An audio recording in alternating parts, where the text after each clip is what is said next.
ఎవరి సుబ్రహ్మణ్యం చరిత్ర ఎవరి కోసమో కాదు, నా కోసం నేనే.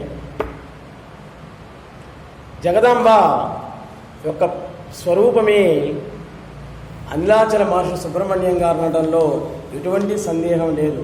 ఒక్కసారి ఆయన దర్శించండి, అందరూ కూడా మన జన్మ ధన్యమైనట్లే.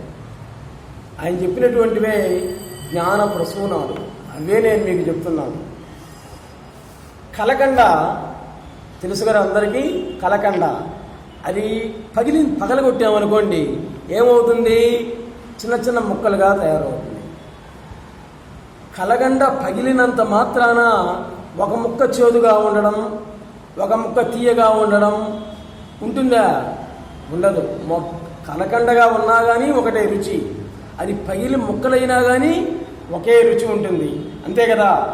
అదే రకంగా జ్ఞానులు కొంతమంది అజ్ఞానులుగా ఉంటారా? ఉండరు, అందరూ జ్ఞానులే ఉంటారు. ఆధ్యాత్మికం గురించి వేరైనంత మాత్రాన వేరువేరుగా ఉండరు, అందరూ మహాజ్ఞానులే అవుతారు. ఏది ఎవరు తనకన్నా తక్కువ అనుకోకూడదు, అంటే ఇన్ఫీరియారిటీ ఉండకూడదు.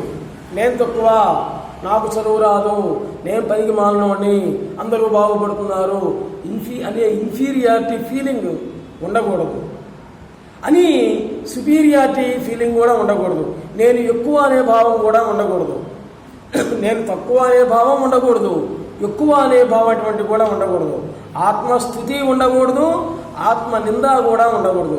రెండు మహాపాపాలే అవుతాయి అంటారు గురువుగారు. తాను ఉన్నప్పుడు సమస్తమే తానే అవుతుంది, తానే సమస్తము అవుతుంది. అదే మహాసమాధి స్థితి అంటారు గురువుగారు. అదే సద్గురు స్వరూపం అవుతుంది. చలనానికి ఏ శక్తి అయితే అవసరమో నిశ్చలానికి కూడా అదే శక్తి అవసరం అవుతుంది. చలన రూపంలో ఉండేటువంటి శక్తి పార్వతీదేవి అమ్మవారు, నిశ్చల రూపంలో ఉండేటువంటి శక్తి మహాశివుడు పరమేశ్వరుడు. ఈయన నిశ్చలుడు, ఆమె చలనం. మౌనం అనేటువంటిదే బలం, మాట అనేటువంటిది బలహీనత అనేటువంటిది అవుతుంది. తెలియక మునుపు రామాయణం అంతా కూడా సత్యమే, కానీ తెలిసిన తర్వాత ఎవరు సత్యం? ఒక్క వాల్మీకే సత్యం, అంతే. తెలియక మునుపు జగత్తంతా కూడా సత్యమే, తెలిసిన తర్వాత ఒక్క మహాశివుడు పరమేశ్వరుడు ఒక్కడే సత్యం. సృష్టి స్థితి లయాకర్త ఆయనే, పరమేశ్వరుడే. ఆవుకు తోక ఎలాగో ఆత్మకి జీవి కూడా అలాగే అవుతాడు. ఆవు వేరు, తోక వేరు ఉంటుందా? ఆవు వెనకాలే ఉంటుంది తోక. అలాగే జీవి వేరు, ఆత్మ వేరు కాదు. ప్రతి జీవిలో ఆత్మ ఇమిడీకృతమైంది. ఆత్మకి ఆత్మానుభవమే, కానీ జీవికి ఆత్మానుభవం కానే కాదు. లోపల బయట అనుసరిస్తే అది అనుసరణ అవుతుంది. అది బయట మాత్రమే అనుసరిస్తే అనుకరణ, అది అనుసరణ, ఇది అనుకరణం అవుతుంది. ఉన్నదానిని లేదు అనుకోవడం, లేనటువంటి దాన్ని ఉన్నది అనుకోవడం, అదే మాయ, అదే జీవితం. ఉన్నదానిని ఉన్నదనుకోవడం, లేని దాన్ని లేదు అనుకోవడమే మోక్షం అవుతుంది. ప్రపంచాన్ని నీ అనుభవం పేరేమి అని అడిగితే దైవం అంటుంది. అదంతే. నీ అనుభవం పేరేం పేరు అంటే దైవం అని అంటుంది. దైవాన్ని నీ అనుభవం ఏంటి అని అడిగామనుకోండి, అప్పుడు అదేమవుతుంది? ప్రపంచమే నా అనుభవం అంటుంది. అది మనిషి 100 రూపాయలకి 2 రూపాయలు వడ్డీ ఇస్తాడు. వడ్డీకి ఇస్తారు కదా, 2 రూపాయల వడ్డీ ఇస్తాడు. మరి 2 రూపాయలకి 100 రూపాయల వడ్డీ ఇస్తాడా? అన్నింటిలో చైతన్యం ఉంది కదా అని ఒక శిష్యుడు అంటే, కాదు, చైతన్యంలోనే అన్నీ ఉన్నాయి అన్నారు గురువుగారు. భజన వల్ల దేవుణ్ణి పొందొచ్చా? భజనల వల్ల దేవుడు దొరుకుతాడా? దొరకడు అని తెలిసే వరకు భజన చేయాల్సిందే, అంతే. నీలో ఉన్నటువంటి శక్తిని నువ్వు చూసేంత వరకు దేవాలయాలకు పోవాల్సిందే, మసీదులకు పోవాల్సిందే, చర్చిలకు పోవాల్సిందే. మనలో ఉన్న శక్తి మనం తెలుసుకునేంత వరకు. విద్యార్థి పాస్ అయ్యి ర్యాంక్ వచ్చేంత వరకు వాడు కష్టపడాల్సిందే. నది ఎన్నో ఒడిదుడుకులతో సముద్రంలో చేరుతుంది, అప్పుడు సుఖాన్ని పొందుతుంది. అదే రకంగా విద్యార్థి కూడా కష్టపడి కష్టపడి కష్టపడి అనుకున్న దాన్ని సాధిస్తాడు.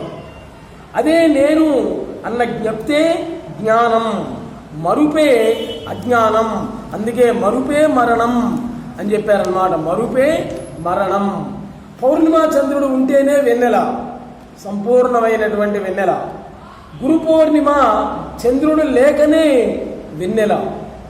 దేవునిలో మహిమ ఉండడం కాదు, మహిమలోనే దేవునితో సహా సమస్తము ఉంది. డీప్ స్లీప్ లో అంటే గాఢ నిద్రలో సదా ఉంటే ఏ బాధ లేదు, సదా ఆనందమే కదా. గాఢ నిద్రే ఆనందం. మనం అనంతరాన పడుకున్న 2 నిమిషాల్లోనే గాఢ నిద్రపోయేటువంటి వాడే అదృష్టవంతుడు. అంత ధనవంతుడు కూడా ఇంకొకడు లేడు. తిన్న తిండి అరగంటలో అరిగించుకునేటువంటి వాడు అదృష్టవంతుడు. కళ్ళు మూసుకున్నటువంటి 5 నిమిషాల్లోనే గాఢ నిద్రలో పోయేటువంటి వాళ్ళిద్దరే అదృష్టవంతుడు, వాళ్లే ధనవంతుడు. ఒకటి యాదృచ్ఛికం అనుకుంటే అద్భుతం అనేది కూడా యాదృచ్ఛికమే అవుతుంది, యాదృచ్ఛికం అనేది కూడా అద్భుతమే అవుతుంది. అందరికీ తాను అవుపడ్డట్టే తనకు కనపడితే తాను ఎలా ఉన్నాడో అలా ఉన్నట్లే అవుతుంది. అందరికీ తాను కనపడి తనకు మాత్రమే తాను కనపడకపోతే తాను ఎలా ఉండాలో ఆ విధంగానే ఉన్నట్లవుతుంది. వేదాలు సైతం వదిలిన వాడే వేదాంతి. వేదాలు వాదాలు వదిలినటువంటి వాడే నిజమైనటువంటి వేదాంతి అవుతాడు. అంతేగాని వేదాలు చదివిన వాడు కాదు, శాస్త్రాలను నేర్చుకున్నటువంటి వాడు కాదు. శాస్త్రాలను వేదాలని వాదాలని వదిలినటువంటి వాడే వేదాంతి అవుతాడు. భగవాన్ ఒరిజినల్ ఫోటో అని ఒక శిష్యుడు తీసుకొచ్చి గురువు గారికి చూపించాడు. ఆ ఫోటోను చూసి గురువుగారు ఏమన్నారో తెలుసా? భగవాన్ ఒరిజినల్ ఫోటోను ఇప్పటి వరకు ఎవ్వరూ చూసిందే లేదు అని చెప్పారు. రమణ మహర్షి యొక్క ఒరిజినల్ ఫోటో ఎవ్వరూ చూసిందే లేదు, నేను కూడా అని చెప్పారన్నమాట. నిజమైనటువంటి ఫోటో. గురువుగారు మిమ్మల్ని వదిలేయాలని మనసు బాధగా ఉంది అని ఒక శిష్యురాలంది. అమ్మా, బాధ ఎందుకమ్మా? నువ్వున్న చోట నువ్వున్నావు, నేనున్న చోట నేనున్నాను. వస్తే లాభం కానీ పోతే నష్టం. భావిస్తే అది బంధం అవుతుంది. వస్తే లాభము లేదు, పోతే నష్టము లేదని ఊరుకుండటం అనేటువంటిదే మోక్షం అవుతుంది. అంతా దైవేచ్ఛ.